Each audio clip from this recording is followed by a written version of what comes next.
Voici votre principale édition d'information sur la 95 FM à Radio Nour, présentée par l'équipe de Mai, Maël Manomba, Adiza Adamou, Ida Ibinga.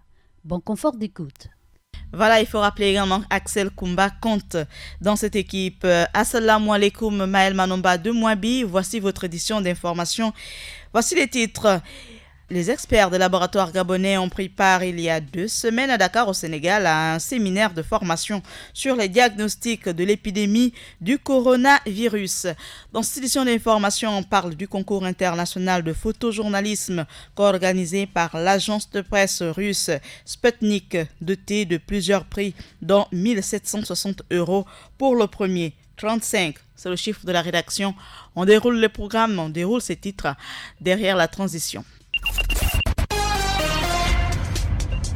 Radio Nour, il est 16h.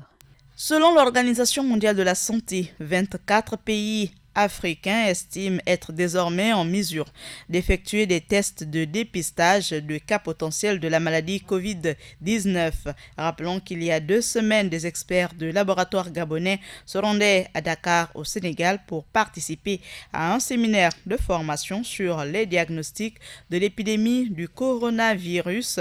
Le Gabon compte sur la liste des 24 pays africains en mesure d'effectuer des tests de dépistage de cas potentiels de la maladie. Le Premier ministre Julien Kouré-Bekale a réuni le week-end dernier Jean de Dieu Mokani Iwangu, Léon Armel Bunda Balondi et Sostène Osungu Dibangoy, respectivement ministres de l'enseignement supérieur, des transports, de l'équipement, des infrastructures et de l'habitat, ainsi que le ministre délégué aux finances pour s'enquérir de l'état d'avancement des travaux de réhabilitation des universités et grandes écoles en vue d'accélérer le processus. Il faut rappeler que c'est 12,7 milliards de nos francs qui avaient été décaissés par le ministère du Budget et des Comptes publics pour la réhabilitation des établissements publics. L'agence de presse russe Sputnik, qui co-organise le concours international de photojournalisme, doté de plusieurs prix, dont 1760 € pour le premier, encourage fortement les candidats à participer à ce concours ouvert à des photographes âgés de 18 à 33 ans. La date limite des dépôts des dossiers est prévue le 29 février prochain. 35, c'est le chiffre de la rédaction. Alors, il faut savoir que le ministre du pétrole, du gaz, des hydrocarbures et des mines, Vincent de Paul Massassa, rencontrera du 24 au 27 février prochain à Houston, c'est aux États-Unis, différents hommes d'affaires américains dans le cadre d'une vaste opération de promotion du bassin sédimentaire gabonais. Au cours de son séjour dans la ville pétrolière de Houston, le ministre Vincent de Paul Massassa, qui conduit une forte délégation de techniciens, représentera ce mardi 25 février devant un panel d'investisseurs américains les 35 blocs de 18 appels, les 35 blocs du 18e appel d'offres mis aux enchères. Donc, le ministre du pétrole présentera ce mardi 25 février devant un panel d'investisseurs américains les 35 blocs du 18e appel d'offres mis aux enchères. J'invite à présent Adiza Adamou de Njolé pour nous dérouler l'actualité dans le monde musulman. Assalamu alaikum.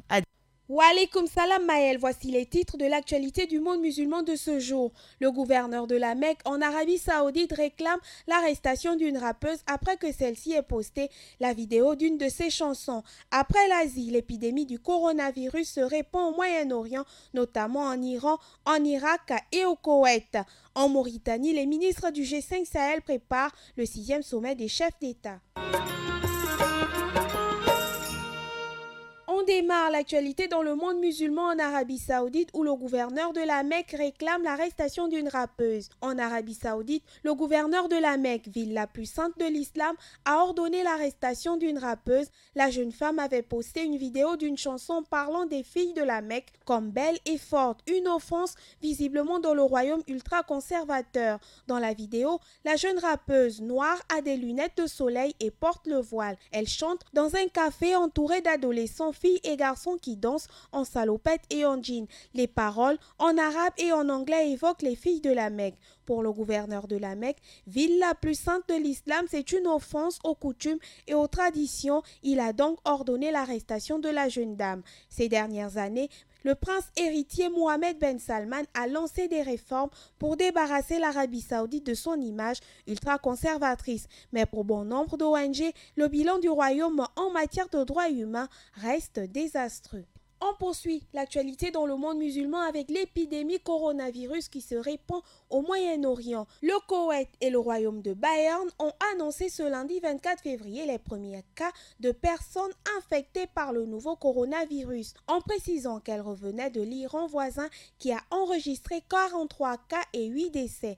L'Afghanistan a aussi annoncé son premier cas de contamination, un pèlerin de retour d'Iran. De nombreux citoyens des pays musulmans du Golfe ou d'ailleurs de confession chiite se rendent fréquemment en Iran pour des pèlerinages sur les lieux saints chiites du pays. La multiplication de cas d'infection en Iran, devenu le principal foyer de l'épidémie dans la région, a poussé de nombreux pays voisins à fermer leurs frontières ou à restreindre les échanges avec ce pays. Le gouvernement de Téhéran a promis, lui, d'être transparent, en particulier sur les chiffres des morts et des personnes contaminées par la maladie. De son côté, l'Irak vient d'annoncer un premier cas de contamination au nouveau coronavirus, un étudiant en religion iranienne dans la ville sainte chiite de Najaf, alors que le pays a déjà interdit les voyages entre l'Irak et son grand voisin iranien. Et on clôture l'actualité du monde musulman en Mauritanie, où les ministres du G5 Sahel préparent le 6e sommet des chefs d'État.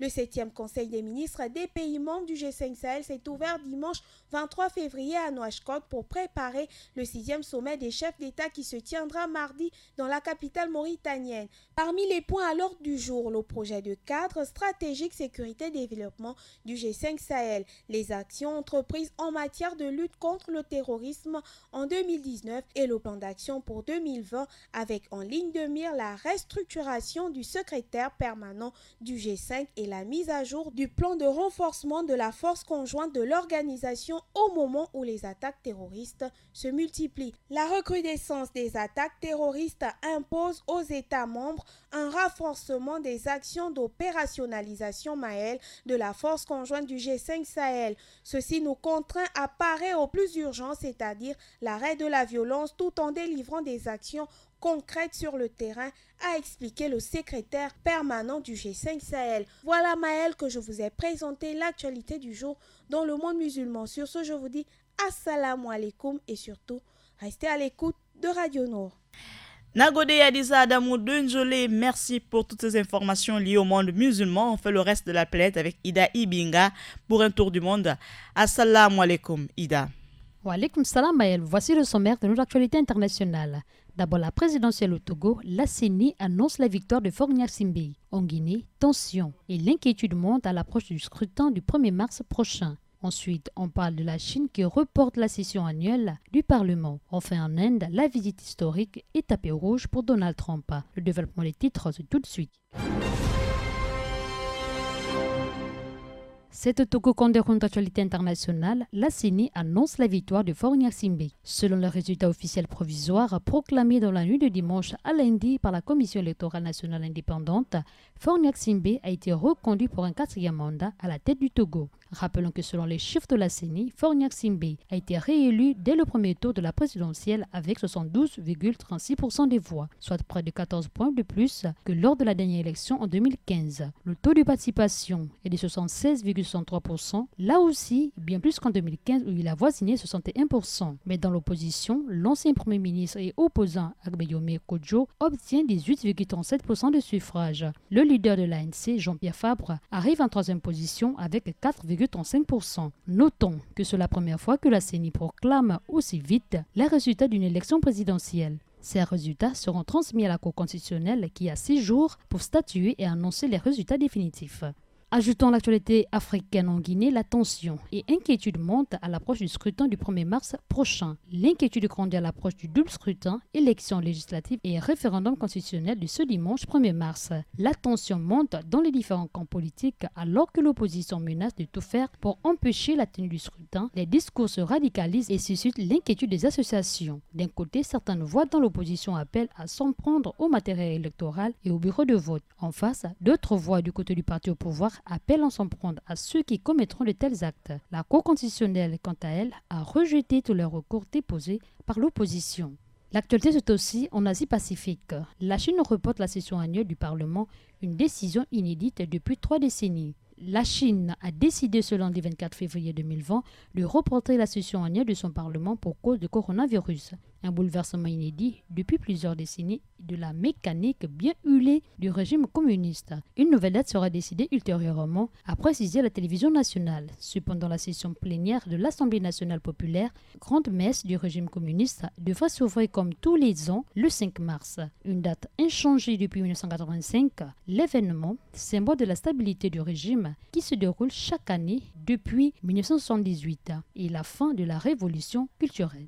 En revenant à l'actualité internationale en Inde, on parle de la visite historique et tapis rouge pour Donald Trump. Le président américain Donald Trump est arrivé en Inde où il effectue une visite de 2 jours, la première de son mandat. Il sera notamment question d'accords militaires et de discussions épineuses sur les accords commerciaux, un point de tension entre les deux pays. Notons que le premier ministre indien a déroulé le tapis rouge pour accueillir le président américain pour quelques heures dans son état d'origine, le Gujarat au nord-ouest de l'Inde. Les États-Unis continuent à reprocher à l'Inde son protectionnisme économique et Washington a récemment augmenté ses droits de douane pour l'acier ou l'aluminium indien. De la même manière, New Delhi a perdu son statut de pays en développement bénéficiant des mesures commerciales préférentielles. En revanche, la coopération militaire est florissante.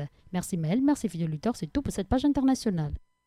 Merci Dibot Ida Ibinga pour toutes ces informations. Merci Axel Kumba pour vous avoir assuré la mise en onde de votre édition d'information. À la présentation, Maël Manomba de Mouabi. Bon confort d'écoute sur Radio Nour, la passion du savoir.